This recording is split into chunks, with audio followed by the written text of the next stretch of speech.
bienvenidos nuevamente a Última Palabra y ustedes ya se imaginarán que con las noticias que están corriendo por ahí, yo estoy, miren, con la mecha cortitita. Estoy, como dice por ahí, una prende de medio maniguetazo, y es que ustedes saben que para mí el tema de educación es crucial en Puerto Rico, y hoy todos los rotativos del país hablan de estos recortes al Departamento de Educación. Pero cuando examinamos el dinero del que estamos hablando, dinero otorgado durante la época del COVID, vemos cómo el Departamento de Educación continuamente pidió extensiones para el uso de este dinero. Más allá de eso, vemos cuál ha sido el uso que le han dado a más de 200 millones de dólares, de los cuales solamente se usaron 50 millones. Cuando miramos quizás ese orden cronológico, podemos ver incluso que al departamento en repetidas ocasiones se les pidió que rindieran cuentas sobre el uso de los mismos.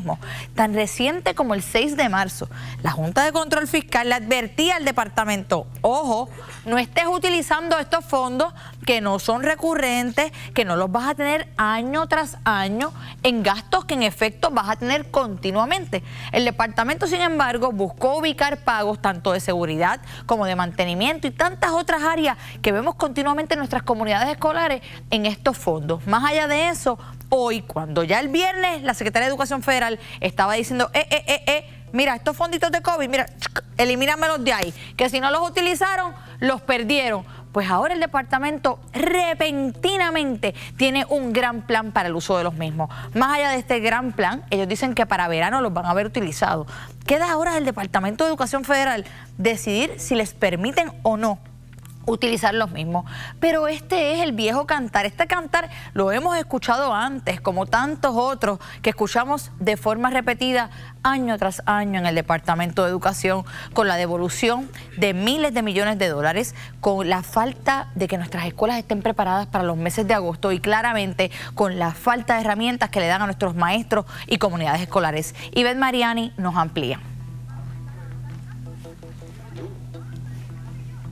Asimismo es, Alexandra, quedan muchas preguntas en el tintero con relación al manejo de fondos federales en Puerto Rico. ¿Y el Departamento de Educación realmente tiene un plan? Veamos.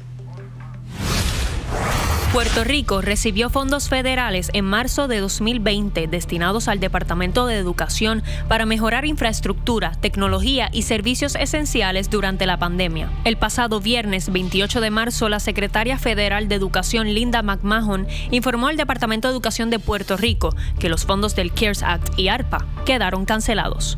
A pesar de esta decisión, el secretario de Educación, Eliezer Ramos, informó que se solicitó una reconsideración para extender el periodo de uso de fondos asignados. Pero, ¿realmente fue un recorte de fondos? En los últimos años, Educación ha solicitado que se extienda el periodo de uso de fondos a pesar de sus fechas de vencimiento. El gobierno federal pidió respuestas al gobierno de Puerto Rico en múltiples ocasiones sobre el uso de fondos y expresó su preocupación por la falta de progreso sustancial. ¿Debió el departamento gastar a su totalidad estos fondos? ¿Por qué no se usaron antes? El Departamento de Educación ahora activa un plan B mientras obtiene una respuesta a su solicitud de extensión de uso de fondos, según el secretario de Educación, Eliezer Ramos. ¿Cuál es el plan alterno del Departamento de Educación a corto y largo plazo?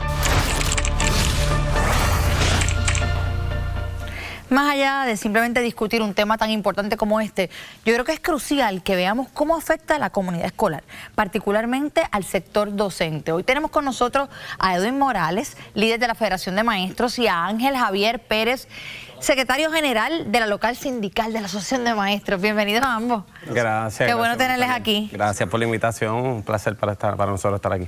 Vamos al grano. ¿Cómo ven estos recortes y cómo ven la gestión del Departamento de Educación a nivel local para responder a los mismos? Mira, cuando tú tienes un Departamento de Educación que el 58% de su presupuesto depende de fondos federales y tenemos una administración como la de Donald Trump que viene con los truenos que viene, pues estas cosas eran de esperarse. Nosotros ya veníamos atisbando que esta situación se iba a dar. De hecho, no de forma tan repentina, porque estamos hablando que se están deteniendo fondos del COVID que se asignan, que ya están en una partida. No pensábamos que era tan rápido como eso, pero lo cierto es que pues ya empezaron y se va a abrir la puerta. Lo que se abre es el escenario a más recortes en el Departamento de Educación Federal y que sin duda alguna pueden tener consecuencias y van a tener consecuencias sobre la educación que reciben nuestras niñas, nuestros niños. Pero ahí está el problema de la dependencia y de la burocracia que existe en el departamento en el desembolso de fondos, que tienen dos síndicos, entre el síndico federal, entre la Junta de Control Fiscal, no sé qué otros entes fiscalizadores más, y todavía tenemos las escuelas en el sur sin reconstruir, tenemos problemas endémicos de la agencia, pero ciertamente es un problema estructural que a nosotros no nos sorprende, porque en este país ya pocas cosas nos sorprenden, pero pues apunta en la dirección que habíamos señalado, y ciertamente es algo peligroso para el país. Ángel, ¿cómo usted lo ve? Bueno, nosotros como representante exclusivo del semestre pasado, responsablemente una vez pasadas las elecciones, se le hizo llegar a la gobernadora y al comisionado residente una misiva donde levantaba nuestra preocupación, porque ya nosotros, pues obviamente por estar afiliados a la American Federation of Teachers, ya sabíamos que esto iba a estar en la agenda de Donald Trump. Y nosotros al día de hoy no hemos recibido todavía la fecha para dicha reunión, ¿no? El principio de enero del semestre comenzó con una reunión con el secretario Eliezer Ramos Pared. O sea, ¿ustedes han tenido la oportunidad de reunirse con el secretario con respecto a esto en particular? Es correcto, en enero, comienzo de enero, nuestra primera reunión, aproximadamente el 9 de abril, le expresamos al secretario nuestra preocupación. Nosotros estamos bien conectados con la presidenta del FT y estamos bien actualizados con lo que está sucediendo allá. Y le presentamos qué ideas usted tiene o el gobierno si esto en realidad se llevara a cabo. El secretario, pues hasta ese momento en Puerto Rico no se vislumbra ningún recorte, la gobernadora ha estado pendiente. Eso fue para la última reunión. Exacto, así que, pero ya hemos visto en 2 meses que realmente eso no pasó. Entonces, en aquel momento el secretario no les presentó un plan con respecto a cómo iba a atajar estos recortes. No, para ese momento estaba todo bien, todo estaba correcto. La gobernadora hasta hace una semana era que no iba a haber recorte. De hecho, se burlaban de las personas que levantaban banderas sobre las consecuencias que esto iba a tener sobre las escuelas en Puerto Rico. Y mira, lo tenemos ahí frente a nuestras narices, como dicen por ahí, y el panorama pues no luce muy alentador. Muy alentador. No, y no creo que los vayan a aprobar esos fondos, por lo menos estos 150 millones que se pierden. La realidad es que cuando estamos viendo lo que está pasando en otras jurisdicciones, mi pregunta es, ¿ustedes qué han visto a lo largo de estos años, estos fondos que llegan para ser utilizados en las comunidades escolares, pero no terminan llegando a las escuelas, no le llegan a los maestros, no le llegan a los estudiantes? Hay algo cíclico de todos los años que mencionaste en la introducción, es que siempre es el mismo dilema. Llegan los fondos y a última hora, los últimos 2 meses, quiero gastarlos porque ya hay una amenaza de que siempre los pierden. Edwin dijo ahorita algo muy importante, que es lo apremiante aquí. Y acabas de mencionar las jurisdicciones de Estados Unidos, el 90% de los presupuestos es estatal, 10% federal. Él mencionó casi 50%, esa data es cierta. En Puerto Rico nos eliminan, supongamos, un supuesto, nos eliminan ese casi 50%. ¿Qué va a suceder en nuestra escuela pública? Eso es serio, preocupante, no es para que del gobierno, de la alta esfera nos digan, ustedes están gritando allí, no.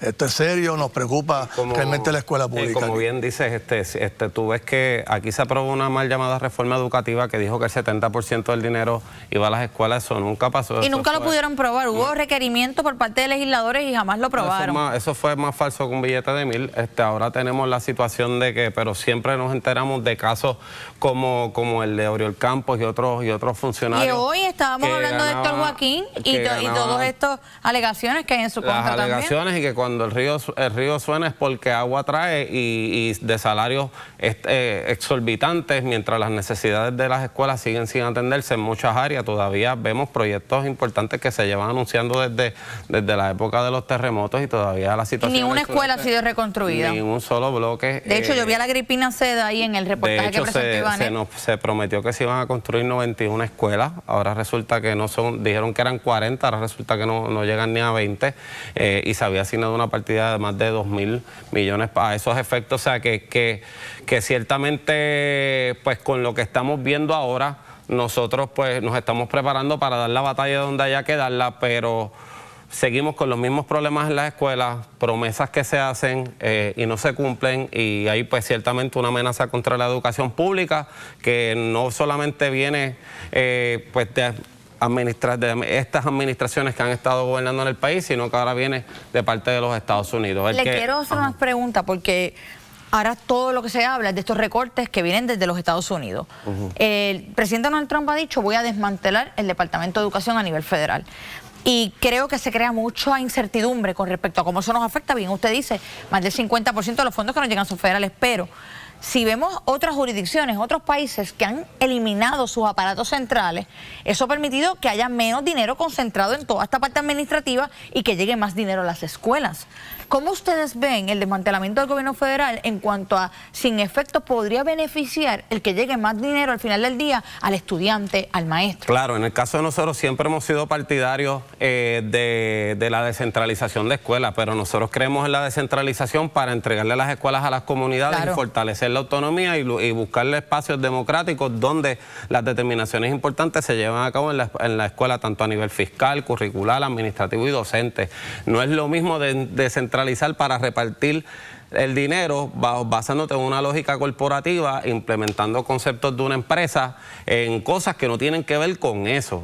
Ahí es que estriba nuestra diferencia. Parece lo mismo, pero no lo es. O sea, no es lo mismo la calle de Geto que de Geto en la calle. Parece Yo tengo un montón de chistes de eso. No empieces conmigo. Lo que pasa es que los míos, el FCC me va a multar. Ángel, ¿cómo usted lo ve? Bueno, desde los tiempos de César Reyes, comenzó 2000, ¿no? Él hablaba de la reingeniería. Y cada cuatrienio, cada secretario tiene un tema distinto. Al día de hoy se habló de ideal hace unos meses atrás y hoy la gobernadora pues dijo: eso no va. Ya no es tan ideal. Ya no, exacto. El tema central es el dinero. ¿Por qué no llega a la escuela? ¿Por qué siempre prometen que hay un compromiso bajo un título bonito, pero no llega a la escuela?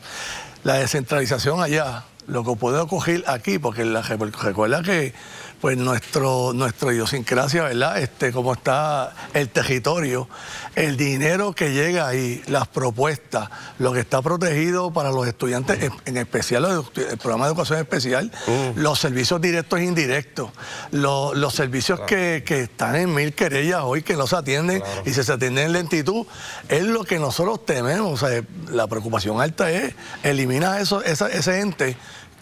¿A manos de quién va a llegar el dinero y cómo lo va a repartir? Esa es la preocupación que nosotros tenemos. Y la administración Trump dijo claramente que su intención es promover la descentralización para alentar los vouchers, las escuelas charter y eliminar permanencias al magisterio. Yo creo que tenemos que seguir sacando tiempo para esta discusión, claro que sí, porque hay mucho que profundizar y quiero que la voz del magisterio siga estando presente en estas discusiones, así que le agradezco a ambos que hayan estado aquí. ¿Y qué tenemos al regreso? Ivanet Mariani nos dice... Bueno, al regreso de la pausa, Francisco Párez llega, mira, con los tenisitos bien puestos y no se queda callado con todo este tema. ¿Cuánto dinero llega a Puerto Rico en fondos federales? ¿Por qué Donald Trump está haciendo todos estos recortes? Esa contestación la tenemos luego de la pausa.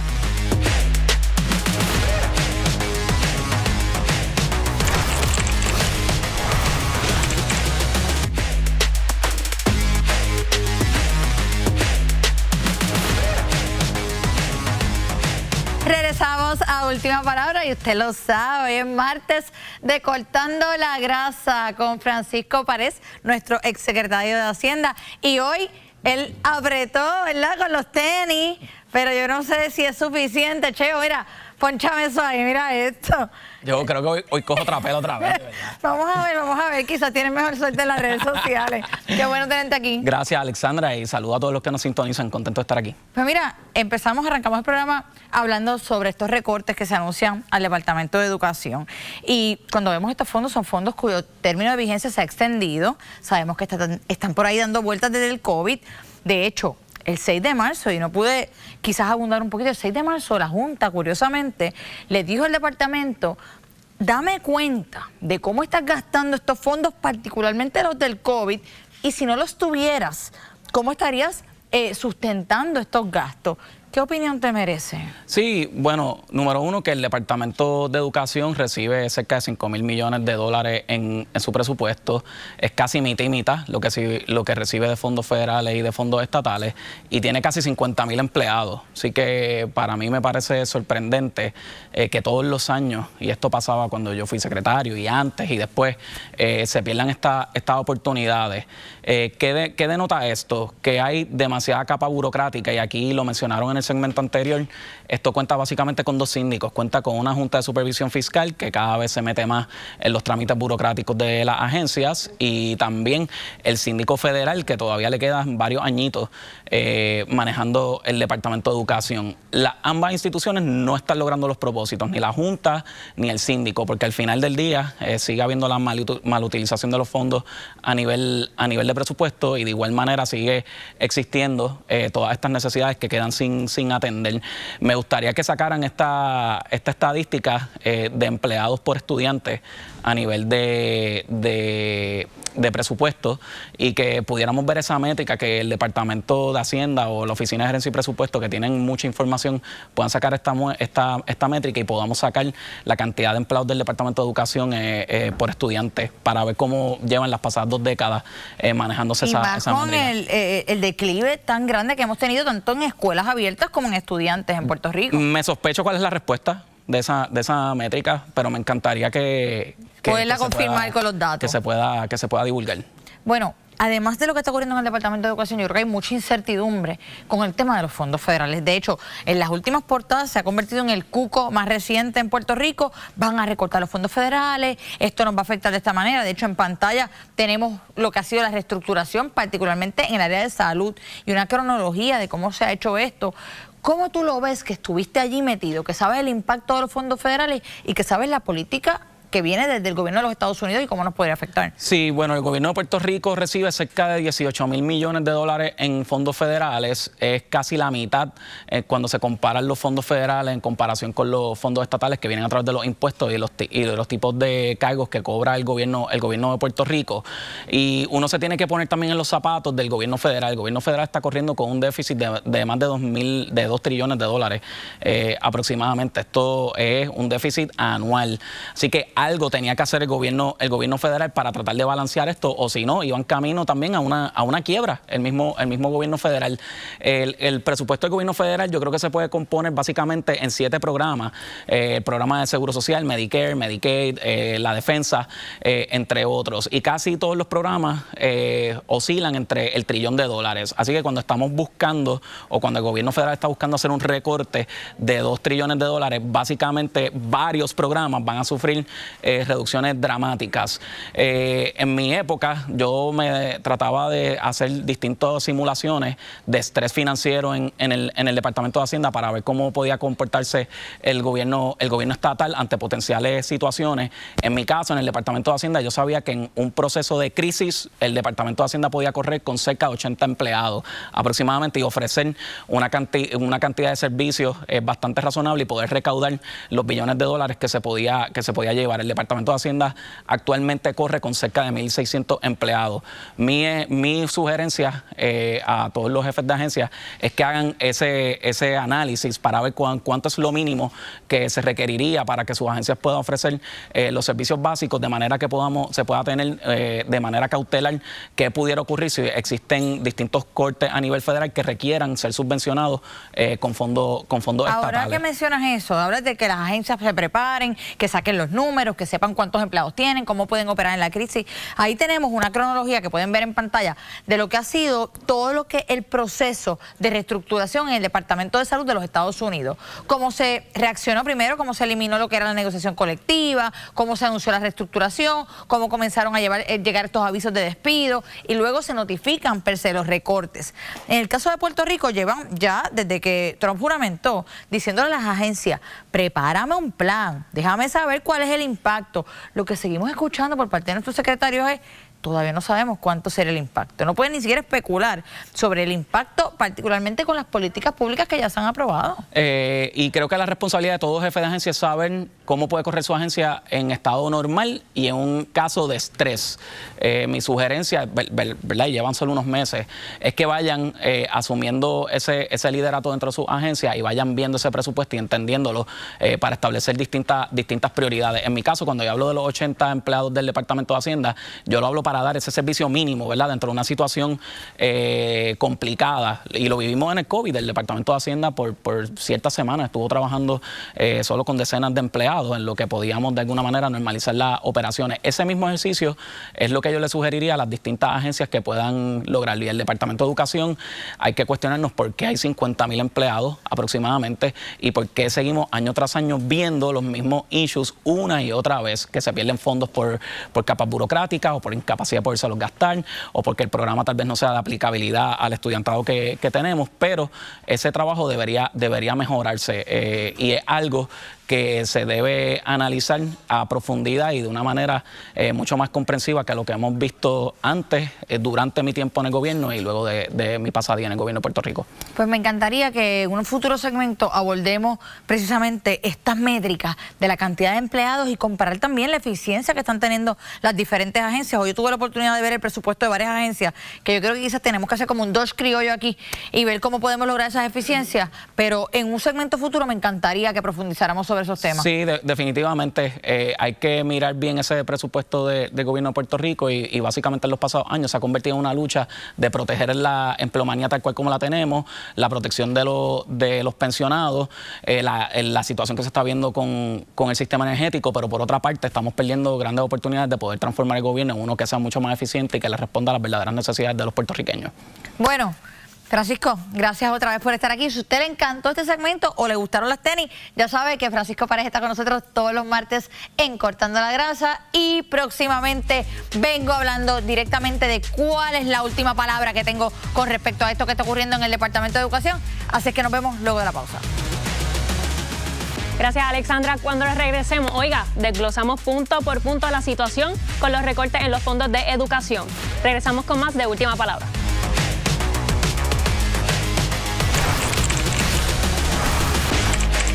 Estaré pendiente y te dejo ahí el motor encendido. Seguro.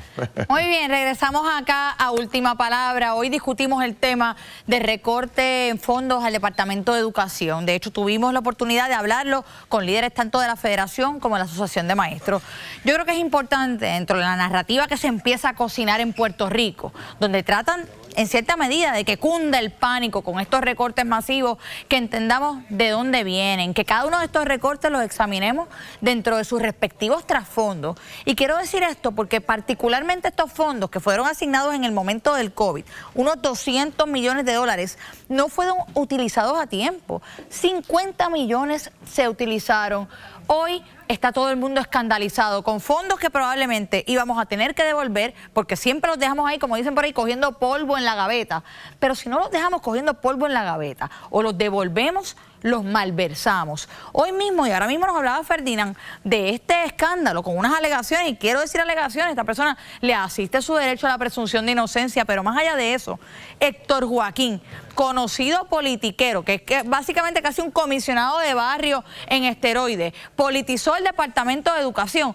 Todo el mundo sabía quién era esta persona, un pegapasquines, un cargamaletas, un cargabandera, pero estuvo dentro del Departamento de Educación como tantas otras personas que no poseen los méritos para administrar dentro de este sistema. Y ahora todo el mundo actúa sorprendido. Más allá de eso, estas alegaciones son muy serias, pero lo más triste es que no son la excepción, sino que se han convertido en la norma. La otorgación de contratos para que luego le den kickbacks a estas personas y de ahí pasen estos fondos a diferentes campañas políticas. Yo creo que más allá de seguir denunciando este tipo de cosas, tenemos que trascender a la acción. Hoy es muy fácil que salga en todas nuestras portadas este recorte a los fondos federales. La pregunta es, ¿qué se ha estado haciendo con los fondos federales? Durante un año llevamos fiscalizando que el Departamento de Educación ha permanecido bajo el radar, aun cuando continúa devolviendo fondos, aun cuando los fondos para los terremotos no tuvieron repercusiones ni en la reconstrucción de una sola escuela. Hasta el más bruto que le gusta la publicidad decide, déjame coger la primera escuela que estuvo en el piso y reconstruirla, voy allí con mi capacete, con la pala, pongo la primera piedra, corto la cinta, pero ni eso se les ocurrió. Lo gastaron todo dizque en columnas cortas. Pues la administración del Departamento de Educación, sin duda alguna, es una administración de columna corta, que le ha hecho un flaco servicio al estudiantado, porque con la mayor inyección de fondos públicos en la historia tiene el peor desempeño académico en nuestros estudiantes, no ha cambiado las condiciones de vida de nuestras comunidades escolares, mucho menos la del personal docente y no docente del país. Urge que haya un cambio al respecto. Urge que veamos esto desde otro ángulo, más allá de anunciar con pánico el recorte de fondos, cómo se están utilizando, cómo se están malversando y por qué no llegan a las escuelas. Esto ha sido todo de Última Palabra. Pasamos ahora con Ferdinand Pérez en Pelotadura.